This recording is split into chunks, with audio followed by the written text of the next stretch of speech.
Bonjour et bienvenue dans l'émission Paroles de femmes. Nous continuons dans notre thème passionnant, les fiançailles. Et aujourd'hui, nous allons parler du thème le plus passionnant des fiançailles, la sexualité. Donc bonjour mesdames, bonjour pasteur Hermione. La sexualité fait partie du thème que nous abordons pendant les fiançailles, mais du thème que nous ne pratiquons pas pendant les fiançailles. Alors on vient de perdre la moitié des gens.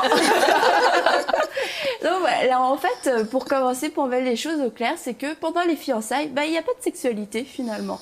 Exactement, pendant les fiançailles, il n'y a pas de sexualité, bien que la sexualité soit quand même créée par Dieu, soit un bonus que Dieu donne aux hommes par Adam et Ève. Ça ne doit être pratiqué que dans le couple marié. Pas dans le couple parce qu'on est un homme et puis une femme, non. Dans le couple marié. Pendant la période des fiançailles, il n'est pas conseillé du tout d'entrer dans cette phase-là de la sexualité, comme on le dit souvent en Afrique, on ne peut pas acheter un tissu qui est déjà plié, il faut au moins déballer pour voir de quoi il s'agit. C'est des thèmes que les gens utilisent souvent en Afrique. Je dis non, parce que quand vous allez à la sexualité pendant les fiançailles, ça biaise toute votre analyse de la personne, ça biaise toute votre analyse, toute votre conception en fait du mariage, de la vie à deux. Et donc pour voir clair, pour savoir qu'on ne perd rien, qu'on ne gagne rien, encore que quand on s'y met rapidement et que ça ne dure plus et que la relation ne tient plus et que vous passez à la rupture, ça voudrait dire que vous n'êtes plus vierge. Ça voudrait dire que vous n'êtes plus sain si vous êtes un homme. Et donc, d'essai en essai, vous finissez par devenir l'étalage de tout le monde, où tout le monde sait déjà ce qu'il y en est. Alors que cette partie du corps, alors que cet acte-là est réservé simplement pour l'être aimé, là où il va s'épanouir. Et moi, je l'identifie un peu au lieu très, très saint. Le lieu très, très saint était un lieu qui était préparé pour Dieu. Tout le monde peut entrer dans le pavis, mais n'importe qui d'abord ne rentre pas sous la tente d'assignation. N'importe qui ne peut pas aller dans les lieux saints. Encore pire, le lieu très, très saint. Donc, pour moi, la sexualité, c'est le lieu très, très saint du corps de l'homme comme de la femme, qui est réservé à la personne unique, au souverain sacrificateur, au sacrificateur, qui est votre époux, qui est votre épouse. On ne doit pas l'exposer comme ça, du coup, pour que n'importe qui puisse déjà savoir et réaliser ce qu'il en est, pour ne pas biaiser notre analyse. L'argument des jeunes fiancés, ça va être souvent « oui, mais on va se marier ». Donc pourquoi attendre le mariage puisqu'on va se marier? Quel est l'intérêt d'attendre puisqu'on va se marier selon oui, comme je disais à l'entame, on va se marier, oui, mais il faut avoir toutes les idées en place. Il ne faudrait pas mettre la question d'intérêt. Parce que là, on peut parler aussi de l'amour philéo. Si ce n'est que pour l'intérêt de l'éros qu'on se marie, alors c'est fort probable qu'on ne tienne pas longtemps. Et donc, on ne se marie pas pour les deux, on se marie pour l'agapao. Si on sait que cette personne est destinée à nous, si on sait que rien ne nous presse, nous devons quand même développer la patience. Et pour y aller. Oui, bien sûr, pour y aller. Et aussi, on le dit aussi pourquoi? Pour question de compatibilité en matière de santé. Quand, par exemple, vous vous rencontrez chez nous en Afrique, je ne sais pas quel est le cas en Occident, avant même d'aller à la mairie, avant même de faire la bénédiction nuptiale ou avant même la dot, c'est bon que les fiancés aillent faire d'abord ce qu'on appelle le test pré-nuptial. Et dans ce test, on voit quel est le groupe sanguin de l'homme, quel est le groupe sanguin de la femme, est-ce qu'ils sont compatibles à vivre ensemble. Admettons que l'homme soit peut-être SS, donc une drépanocyté, et la femme aussi un AS, et que les deux disent, bon, pourquoi on va se marier, alors on va à grossesse. Ils vont faire des enfants qui seront malades. Et ils vont devoir traîner ça toute leur vie, toute leur existence. Alors pourquoi aller rapidement au CES pendant qu'on n'est pas encore prêt, on ne sait pas encore sur quoi nos vies doivent être basées. Et les gens disent souvent, et si on se marie et qu'après il y a une panne? Je dis, mais quelle panne? Panne technique, électrique ou quoi? Comme quoi, parfois les gens se marient, mais une fois dans le mariage, l'homme se retrouve être impuissant. Puissant sexuellement, et donc la femme dit, mais non, c'est si. Je dis, non, tout ce que Dieu donne n'est suivi d'aucun chagrin. Si c'est Dieu qui vous donne, et que vous passez par l'étape, le chemin que Dieu a déjà préparé pour vous, pour saisir cette chose, pour prendre cette chose, il n'y aura jamais de chagrin. Je ne dis pas qu'il n'y aura pas de défi, je ne dis pas qu'il n'y aura pas de challenge, je ne dis pas qu'il n'y aura pas de preuve, mais il n'y aura pas de chagrin. On ne va pas traîner ce chagrin-là à vie, jamais. Et donc, pour que ce ne soit suivi d'aucun chagrin, il faut faire les choses comme Dieu veut qu'on fasse. Et si vous entrez dans le mariage et qu'il est, l'homme se trouve impuissant sexuellement, ou la femme quelque chose, c'est pas entre griffes, il faudrait d'abord savoir que c'est pour 2 raisons. Première raison, c'est l'épreuve de votre foi, pour voir comment vous allez réagir, puisque vous avez préparé votre temps de mariage pendant les fiançailles, et puis on dit, oh, je te promets fidélité, je serai là, quel que soit ce qui se passe, je serai toujours là pour toi parce que je t'aime vraiment. Ok, c'est le cas de savoir si réellement, quel que soit ce qui se passe, parce qu'on se marie pour le meilleur et pour le pire. En Afrique, les gens ont commencé par dire, lors des mariages, on se marie pour le meilleur et pour le meilleur. Je dis, c'est faux. On se marie pour le meilleur et pour le pire. Le pire peut arriver. Mais ça dépend de quelle maturité nous avons pour faire face au pire. Et par la prière, parce que nous avons une puissance en nous, qui est la puissance du Saint-Esprit. La prière, nous l'avons comme notre âme. Et donc, nous pouvons combattre vraiment l'ennemi avec ça. Et donc, quand vous rentrez, soit c'est l'épreuve de votre foi à 2, auquel cas ça va se régler en quelques temps, ou carrément, vous n'avez pas choisi la bonne personne. Quelque part, vous avez failli à ce qu'il faut faire pour entrer dans le mariage. Et ça vous rattrape. Et quand ça rattrape, il faudra quand même avoir la patience et le courage de travailler cela, ce qu'on n'a pas pu faire, ce que je disais dans l'émission précédente, ce que tu n'as pas pu faire pendant les fiançailles, tu rentres dans le mariage et puis tu le fais maintenant. Et donc, on devra faire face à cela. Et donc, on ne peut pas prétester ces choses-là pour dire qu'on va à la sexualité avant de rentrer dans le mariage. De toute manière, la sexualité ne règle pas de problème en soi, ni... En tout cas, je veux dire, ça règle pas des attitudes, un tas de choses. C'est juste que ça appartient au couple marié et que on parle de santé, on parle de corps, etc. Ça fait aussi partie des discussions qu'on peut avoir en étant fiancé. On peut parler de la sexualité, exactement, comme j'ai dit, sans la pratiquer, parce que ça fait aussi partie de la vie du mariage. Et je pense que les fiancés doivent pas en faire un sujet tabou et qu'on doit apprendre à en parler. Et puis en France, vous parlez du test médical. Ben, je me souviens plus très... Mais en France, oui, pour te marier, il faut aller chez le docteur avant et il te fait un bilan et puis, pour voir si tout est... Et si aussi on ne cache pas quelque chose à l'autre, une maladie, un virus, exactement, ou quoi que ce soit. Et encore une fois, pour contaminer personne dans le mensonge ou dans la manipulation. Et donc, on va en parler parce que les fiancés partagent une certaine intimité et ils peuvent parler de la sexualité. Puis, on va pas forcément parler de la sexualité ou de comment on envisage notre sexualité dans le mariage avec n'importe qui dans notre cercle amical. Non. Mais dans le cadre des fiancés, on va pouvoir en parler parce qu'on a dit que c'était cette relation privilégiée et intime. Mais c'est une relation intime dans certaines, dans certaines limites. Il y a des choses à ne pas faire quand même. Je vais peut-être vous raconter une histoire qui va vous faire tellement rire. Un jour, dans ma thérapie, mon assistance aux jeunes couples, il y a un couple qui est arrivé. Et ben, l'homme me dit, ma femme, elle est tellement mauvaise, mais juste après le mariage, c'est frais, disons, je crois, moi, si je n'exagère pas, après le mariage.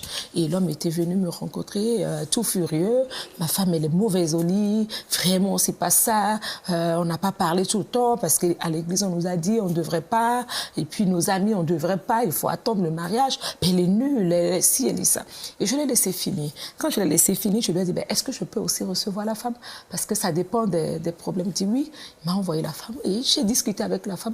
La femme me dit, ben, bon, moi, je sais pas, j'ai toujours été vierge jusqu'à entrer dans le mariage. Pour moi, c'est ensemble avec mon homme que je dois découvrir ce que c'est que le mariage et tout. Et à la prochaine rencontre avec l'homme, il dit, mais avant ton mariage, je savais que c'était une affirmation pour voir si c'était vrai. Je savais que tu avais déjà eu d'autres personnes, tu avais déjà eu des relations avec d'autres personnes. Comment c'était par rapport à elle?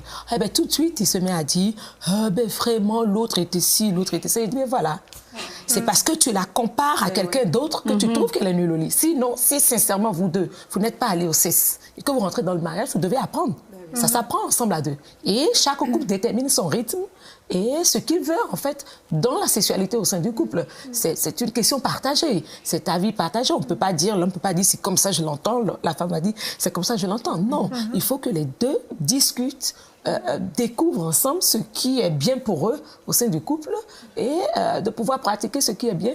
Et à des moments donnés, ne pas tomber aussi dans la monotonie. Hein, quand on est dans le couple, bien sûr. Alors, on va pas trop en dire parce que là, on s'adresse aux fiancés. Je vais m'adresser aux fiancés pour dire qu'on n'a pas à s'occuper de ça forcément. On va en discuter. Mais encore que pour en discuter, moi, je suis un peu réservée sur cette question. Parce que plus vous en discutez, c'est quand même des personnes différentes. Sûr, là, on en rapidement, avec ça enflamme et puis ça... Comme vous le dites, on en parle d'une certaine façon. Oui. Déjà, on l'aborde de manière légère, parce que c'est certain, on ne va pas rentrer dans tous les détails, parce que comme vous le dites, on l'apprend à deux. Oui. Et surtout, ça dépend de là où on a ce genre de discussion. Je pense que ce genre de discussion peut aussi être abordé lors des rencontres avec les pasteurs pour la préparation au mariage. On ne va pas en parler tout seul l'un chez l'autre. Déjà, on ne devrait jamais se retrouver seul l'un chez l'autre quand on est fiancé, seul même dans un endroit quelconque, en fait. C'est important de se voir dans des lieux publics ou avec des personnes autour de nous pour éviter les tentations. C'est évident que si on se retrouve seul et qu'en plus on parle de sexualité pour plus tard, évidemment, ça va monter. Je parlais pas d'ex-couple passionné où on va tout prévoir. On a bien compris. C'est pas ça que je voulais dire, d'accord. On a bien compris. Ah oui, pas de travaux pratiques en tout cas. Mais dans le sens aussi, comme vous l'avez dit, cet homme-là qui avait connu d'autres femmes, c'est dans le temps des fiançailles, c'est bien de se dire moi je me suis gardée, moi je me suis pas gardée, parce que justement ça peut créer après ce genre de discussion. Et puis pour en revenir à ce que tu disais, Yveline, c'est clair que des fiancés qui se retrouvent tous les deux tout seuls dans le noir, c'est jamais une bonne solution. Et comme on en a parlé dans une des émissions début de semaine, le fiancé, après avoir fait le fameux cococo, il rentre, qui peut entrer dans la maison, il peut profiter de la présence de sa fiancée, mais en étant aux yeux de tous. Et on apprend à se connaître, on voit sa future femme, son futur mari évoluer. Et c'est clair, un détective, quelqu'un qui vous suit dans le noir. C'est nous un chaperon. C'est toujours bon d'avoir quelqu'un à qui on est redevable. Et il y a aussi quelque chose qui est important, et surtout, plus je pense en Occident qu'en Afrique, mais on est un petit peu élevé dans les fiançailles avec la télévision, ou à voir comment font nos amis et tout ça. Dès l'âge de 15 ans, ils s'embrassent dans la rue, ils se tiennent la main, ils se touchent. Et il y a des gestes aussi qui peuvent être vraiment déplacés quand on est fiancé, et qui peuvent amener justement à chuter. Et ça, je pense que c'est vraiment important pour les fiancés qui nous écoutent, de savoir que un baiser, on peut dire que c'est innocent, mais un baiser plus un baiser plus un baiser, on sait que ça amène toujours plus loin. Il y a des parties du corps qui n'ont pas à être touchées pendant les fiançailles. Exactement. Il y a un humoriste chez nous qui dit un peu seulement, ça fait beaucoup seulement. C'est vrai. Il faut éviter les attouchements, il faut éviter certains comportements pendant la période des fiançailles. Sinon, rapidement, ces deux personnes ne cessent contre elles, ça s'attire. Mais c'est ça, puis ça va vite. On s'aime en plus, et puis on prévoit de se marier. Et comme tu le disais au début, on peut se dire on va se marier, qu'est-ce que ça change? Mais les fiançailles, c'est pas le mariage, et c'est pas le même type d'engagement.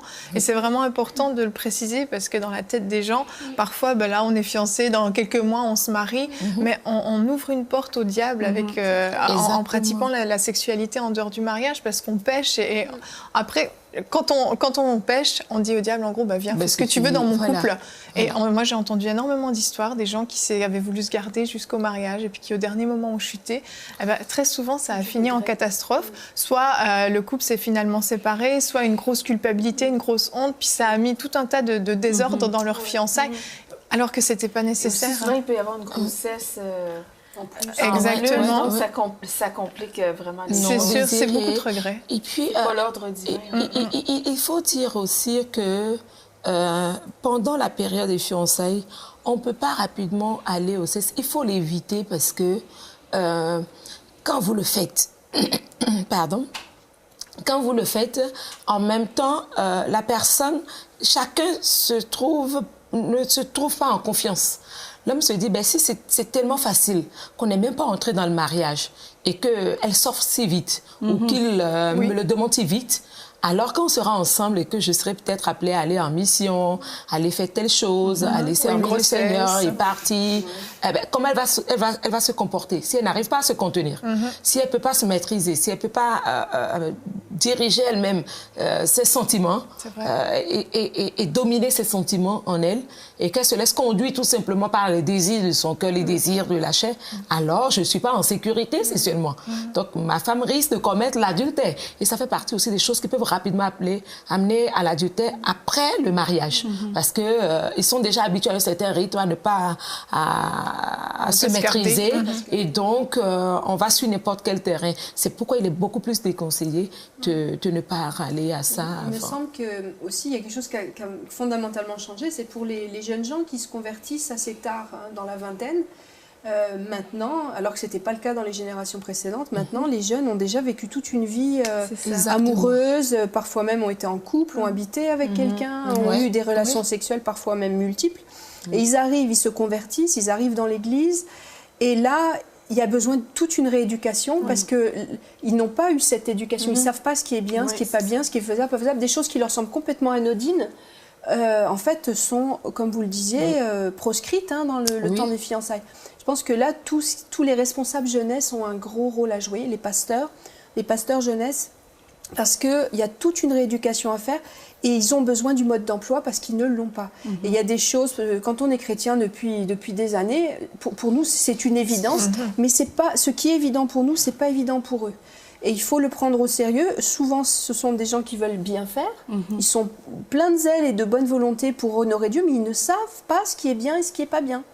Donc on a tout un rôle éducatif en tant que simplement frères et sœurs dans l'Église, ou encore plus, a fortiori, pasteurs, pour les rééduquer, leur dire vraiment, prendre du temps pour leur expliquer pourquoi Dieu demande qu'on ait ce comportement-là et pourquoi c'est bien.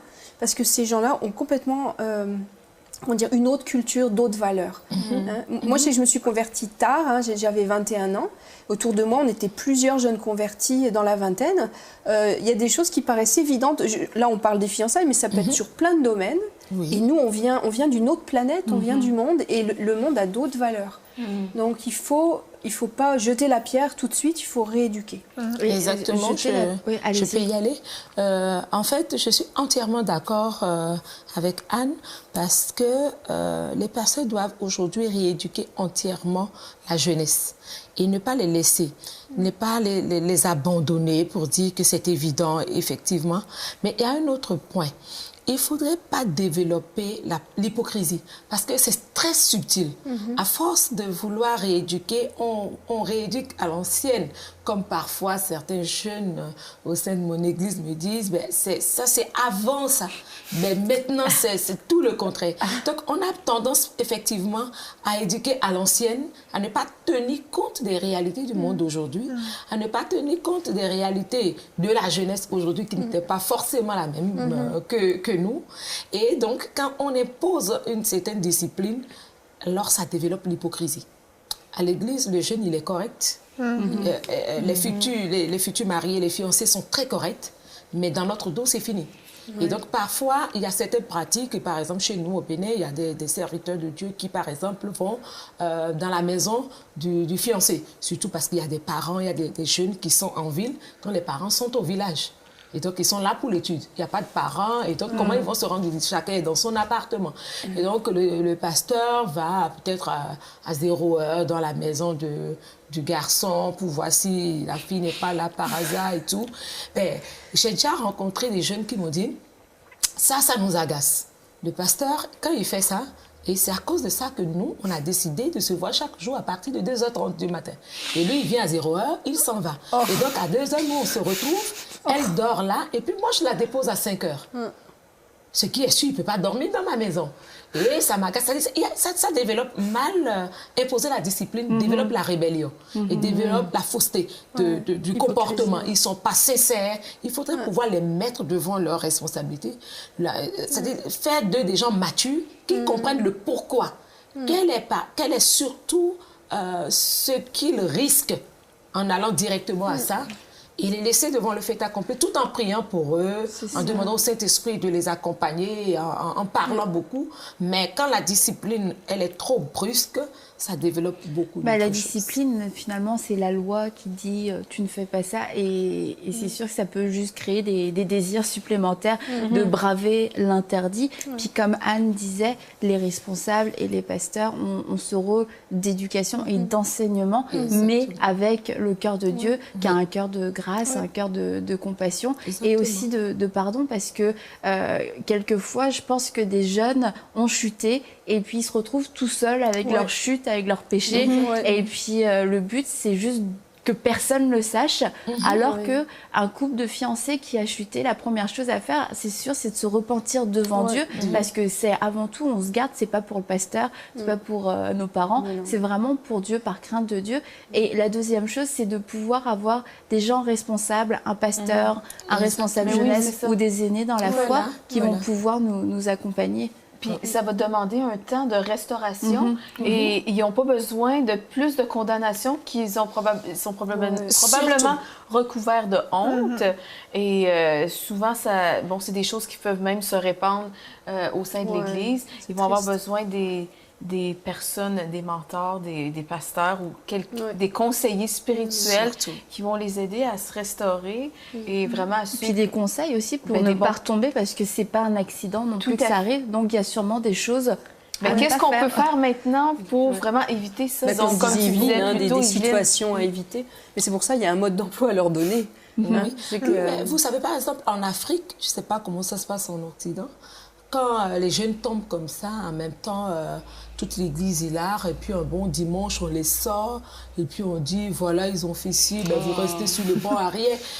J'ai toujours été contre cette façon de faire les choses. Déjà moi, je dis, quand les jeunes tombent quelque part, il faut avouer, c'est la responsabilité du pasteur.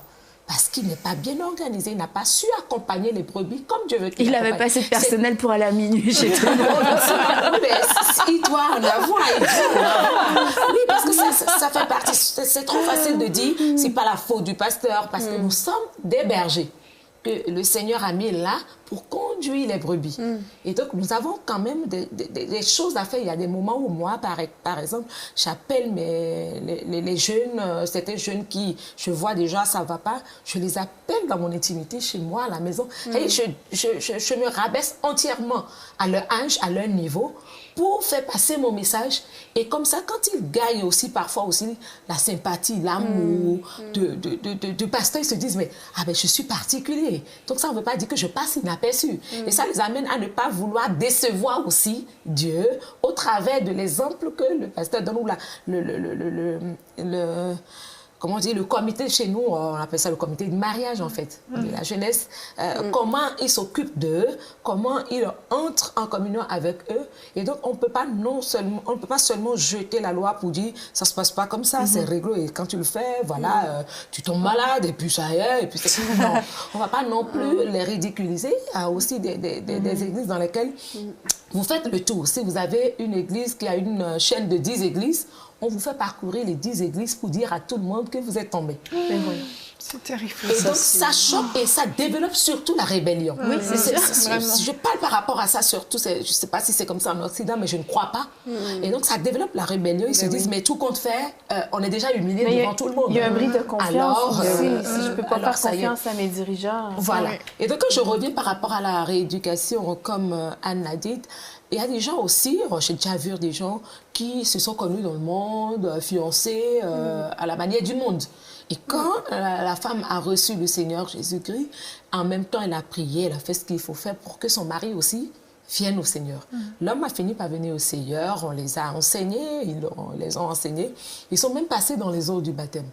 Et subitement, je vois la fille, puisqu'elle n'est pas de mon église, elle vient me dire, je me marie, et je vois sur la carte de mariage que c'est dans une église.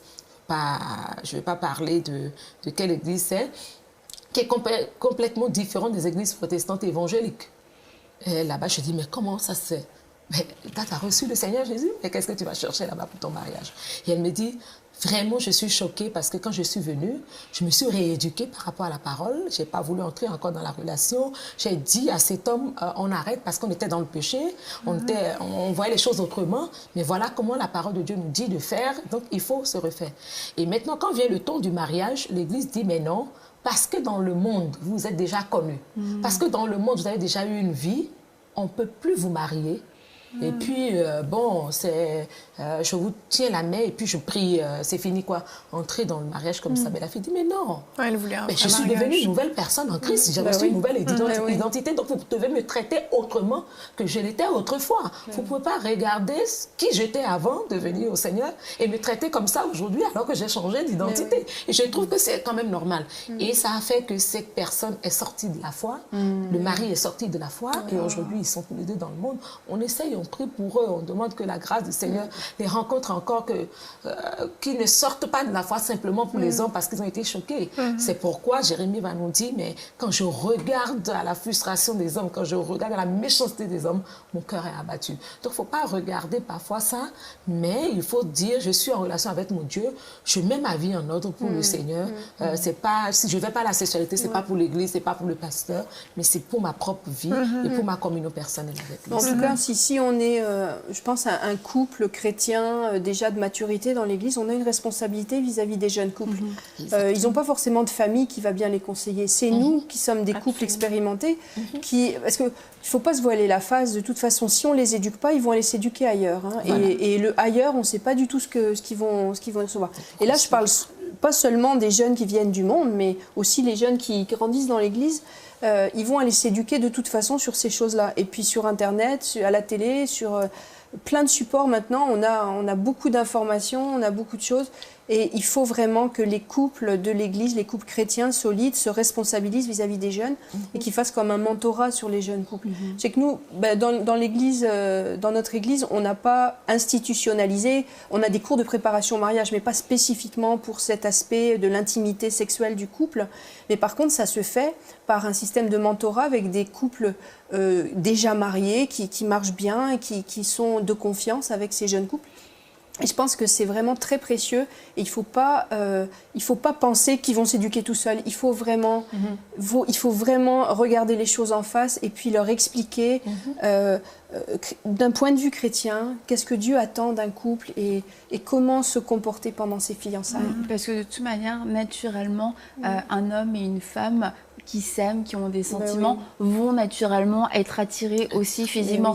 Donc s'il n'y a pas d'enseignement, s'il n'y a pas d'encadrement, c'est sûr que si on se laisse aller et qu'on ne sait même pas que c'est pas bien avant le mariage, l'homme et la femme auront des rapports sexuels avant le mariage. En tout cas, merci beaucoup mesdames pour votre participation et pour vous qui nous regardez, si vous êtes fiancés, vraiment nous prions pour vous afin que vous teniez ferme, que vous puissiez tenir votre corps fermement jusqu'au mariage. Et j'aimerais finir avec vous en vous donnant un verset pour vous encourager dans Ésaïe 62 au verset 5. Comme un jeune homme s'unit à une vierge, ainsi tes fils s'uniront à toi, et comme la fiancée fait la joie de son fiancé, ainsi tu feras la joie de ton Dieu. Et le fait de se garder, c'est pas un fardeau, c'est pas un joug supplémentaire, c'est une grande liberté qu'on a de pouvoir offrir ce qu'on a de plus précieux à notre futur mari ou à notre future femme au temps du mariage.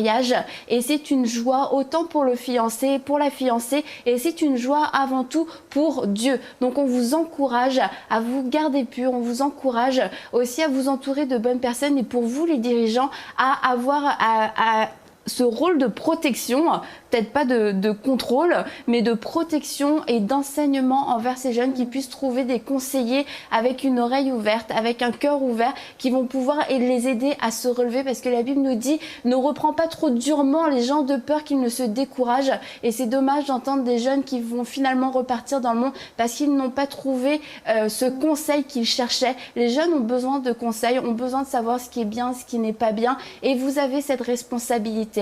Et à vous tous qui nous regardez, pour les fiançailles, vous l'aurez compris, pas de sexualité pendant les fiançailles. Pour conclure cette émission, résumée en une seule phrase. Donc on vous dit à très bientôt pour une prochaine émission de Paroles de Femmes. Envoyez-nous votre témoignage à paroledefemmes@enseigne-moi.com.